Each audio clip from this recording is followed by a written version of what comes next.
अध्याय 4. श्री गणेशाय नमः. स्वामी नामाचा जप करता चारी पुरुषार्थ येती हाता. स्वामी चरित्र गाता ऐकता पुनरावृत्ती चुकेल. कथाध्यायाचे अंती अक्कलकोटी आले यती. रूपराया दर्शन देती स्वेच्छेने राहती तयापुरी. चोळापाचा दृढ भाव घरी राहिले स्वामीराव. हे तयाचे सुकृतपूर्व नित्य सेवा घडे त्याते. चोळापाची सद्गुणी कांता तेही केवळ पतिव्रता. सदोदितीचा चित्ता आनंद स्वामी सेवेचा. स्वामी केवळ ईश्वरमूर्ती देशोदेशी झाली ख्याती. बहुत लोक दर्शना येती कामना चित्ती धरुणी. कोणी संपत्ती कारणे कोणी मागते संताने. व्हावे म्हणून या लग्न येती दूरदेशाहुनी. शरीर भोगे कष्टले संसार तापे तप्त झाले. माया माय पसारते फसले ऐसे आले किती एक. भक्त अंतरी जे जे इच्छिते ते येती. राजपूर्वी ते दृढ चरणी जयांची भक्ती त्यासी होती कल्पतरू. जे का निंदक कुटीला दया शास्ते केवळ. नास्तिका प्रति तत्काळ योगे शासन करता ती. कोणी दोन संन्यासी आले अक्कलकोटासी. हसून म्हणती जनासी ढोंगी याच्या नादी लागला. हा स्वामी नवे ढोंगी जो नाना भोगभोगी. साधू लक्षणेचे अंगी कोणते होवस तसे. ऐसे तयाने निंदिले समर्थांनी अंतर जाणिले. जेव्हा ते भेटीसे आले तेव्हा केले नवलेख. एका भक्ताची अघरी पातली समर्थांची स्वारी. तेही दोघे अविचारी होते बरोबरी संन्यासी. तेथे याती निमूर्ती बैसविल्या भक्ते पाटावरती. श्री स्वामी आपली चित्ती चमत्कार म्हणती करू आता. दर्शन इच्छू जनसंख्यात पातले तेथे क्षणार्धात. समाज दाटला बहुतेक एकची गर्दी झाली. दर्शन घेऊनी चरणांचे मंगल नाम गर्जती वाचे. हेतू पुरवावे मनीचे म्हणून या विनविती.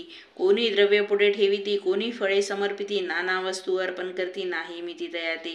कोणी नवसाते करीती कोणी अनुनिया देती. कोणी काही संकल्प करती चरण पूजिता आनंदे. संन्यासी कौतुक पाहती मना माझे आश्चर्य करती. क्षणैक तटस्थ होती वैरभाव विसरुनी.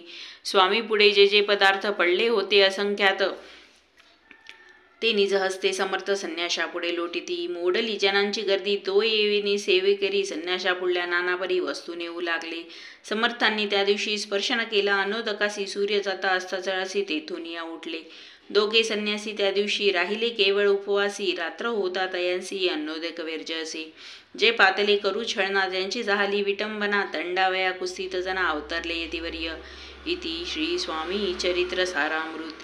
नाना प्राकृत कथा संमत सदा परिसोत प्रेमळ भक्त. चतुर्थोध्याय गोडहा. श्री स्वामी राजार्पणमस्तु. श्रेयस्तुं शुभं भवतु. अध्याय 5. श्री गणेशाय नमः. भवकानन वैश्वानरा अज्ञानतम छेदका भास्करा. पूर्ण साक्षी परात्परा भक्ता खरा सदैतू. अक्कलकोट नगरात एक तपपर्यंत स्वामी राजवास करीत भक्त बहुत जाहले. वार्ता पसरली चौकडे कोणासी पडता साकडे. धाव घेती स्वामीकडे राजे रजवाडे थोर थोर. तेव्हा किती एक नृपती स्वामी दर्शन घेऊ इच्छिती. आणि आपल्या नगराप्रती आणू म्हणती तयासी. बडोद्या मजी त्या अवसारी मल्हारराव राज्याधिकारी. एकदा दयांचे अंतरी विचारायचा पातला. दिवाण आणि सरदार मानकरी तैसे थोर थोर बैसले असता समग्र बोले नृपर त्याप्रती. कोणी जाऊनी अक्कलकोटासी येथे आणेल स्वामीसी. तरी आम्ही तयासी इनाम देऊ बहुत. कार्य जाणून कठीण कोणी न बोलती वचन. कोणा एका लागून गोष्ट मान्य करवेना. तेव्हा तात्यासाहेब सरदार होता योग्य आणि चतुर. तो बोलता झाला उत्तम रूपा लागी परियेसी. आपली जरी इच्छा ऐसी स्वामी ते आणावे वटपुरुषी. तरी मी आणीन तयांसी निश्चय मानसी असो द्या. ऐसे कुणी उत्तर संतोषला तर नृपवर. तैसी सबाई समग्र आनंदित जाहली. रूपती सह सकळजणे तापरी तात्यासी सन्माने. गौरवनी मधुर वचने यशस्वी हो म्हणती दया. तात्यासाहेब निघाले सत्वर अक्कलकोटी आले. नगर पाहुणी संतोषले जे केवळ वैकुंठ. पाहुणी स्वामींची दिव्य मूर्ती आनंदित झाली चित्ती. तेथील जनांची पाहुणी भक्ती धन्य म्हणती दया ते. अक्कलकोटीचे नृपती स्वामी चरणी त्यांची भक्ती. राजघराण्यातील युवती त्याही करती स्वामी सेवा. ऐसे पाहुणी तात्यांसी विचार पडला मानसी. या नगरातून स्वामीसी कैसे नेऊ आपण. प्रयत्नांती परमेश्वर प्रयत्नकार्य होय सत्वर. लढवणी युक्ती थोर कार्य आपण साधावे. करुणे नाना पक्वाने करीती ब्राह्मण भोजने. दिलेली बहुसाल दाने याचक धनी तृप्त केले. स्वामींचे आपूजे प्रती नाना द्रव्ये समर्पिती. जेणे सेवेकरी संतुष्ट होती ऐसे करीती सर्वदा.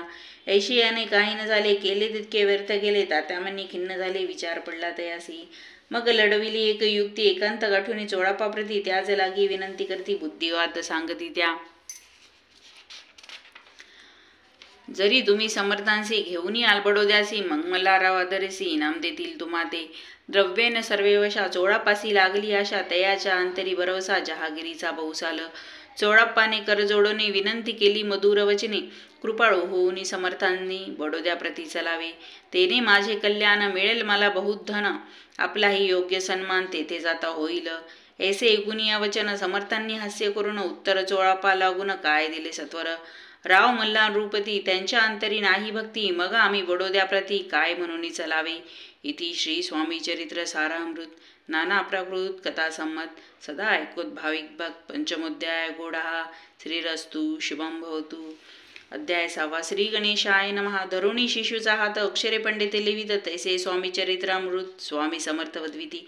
मागील अध्यायाच्या अंती चोळाप्पा विनोई स्वामी प्रती कृपा करुणी मजवर्ती बडोद्यासी चलावे. भाषण ऐसे ऐकुनी समर्थ बोलती हासुनी. मल्हाररावाची मनी आम्हाविषयी भाव नसे. म्हणून या तयाच्या नगरात आम्ही जाणे नवे उचित. अक्कलकोट नगरात आम्हा राहणे आवडे. ऐसा यज्ञ वर्थे केला तात्या मनी चिंतावला. आपण आलो ज्या कार्याला ते न जाय सिद्धिसी.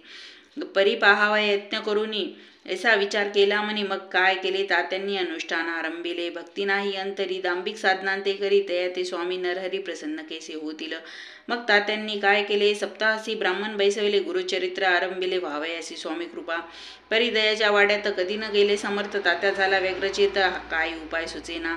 आता जाऊनी बडोद्यासी काय सांगावे राजयासी. आणि सकळ जणांशी तोंड कैसे दाखवावे. ऐशा उपाय करून न होती स्वामी प्रसन्न. आता एक युक्ती योजन न्यावे पडून येतीसी. असो एकोणे एके दिवशी साधून योग्य समयासी मेन्यात घालून स्वामींशी तात्यासाहेब निघाले. कडपगावचा मार्ग धरला. अर्धमार्गी मेना आला. अंतरसाक्षी समर्थाला गोष्ट विदित झाली. मेन्यातून उतरले. मागुती अक्कलकोटी आले. ऐसे बहुत वेळा कळले हाय उपाय खुंटला. मग पुढे राजवाड्यात जाऊन राहिले समर्थ. तेव्हा उपाय खुंटत टेकिले हात त्यांनी. मग अपयश ते घेऊन बडोद्यासी आले परतुनी. समर्थ कृपा भक्ती वाचून अन्य उपाय न होय. परी मल्हारराव नृपती प्रयत्न आरंभित पुढती. सर्वत्रांशी विचारती कोण जातो स्वामीकडे. तेव्हा मराठा उमराव यशवंतराव त्याचे नाव. नृपकार्याची धरुणी हाव आपण पुढे झाला. तो येऊनी अक्कलकोटी घेतली समर्थांची भेटी. वस्त्रे अलंकार सुवर्ण दाढी स्वामी पुढे ठेवीत. ती पाहुनी समर्थाला तेव्हा अनिवार्य क्रोध आला. यशवंता पाहुनी डोळा तेव्हा काय बोलले. अरे बेडी आणोनी सत्वर ठोकाय याची चरणी. असे त्रिवार मोठ्याने समर्थ क्रोधे बोलले. क्रोध मुद्रा पाहुनी यशवंतराव भ्याला मनी. पळाले तोंडशे पाणी लटलटा कापू लागला. मग थोड्याच दिवशी आज्ञा आली यशवंतासी. सत्वर यावे बडोद्यासी येथील कार्याशी सोडूनी. साहेबा विष प्रयोग केला. मल्हाररावांवरी आळा आला. त्या कृत्या माझी यशवंताला गुन्हेगार लेखिले. हाती पायी बेडी पडली. स्वामी वचनाची प्रचिती आली. अघटित लीला दाविली. ख्याती झाली सर्वत्र. इति श्री स्वामी चरित्र सारामृत.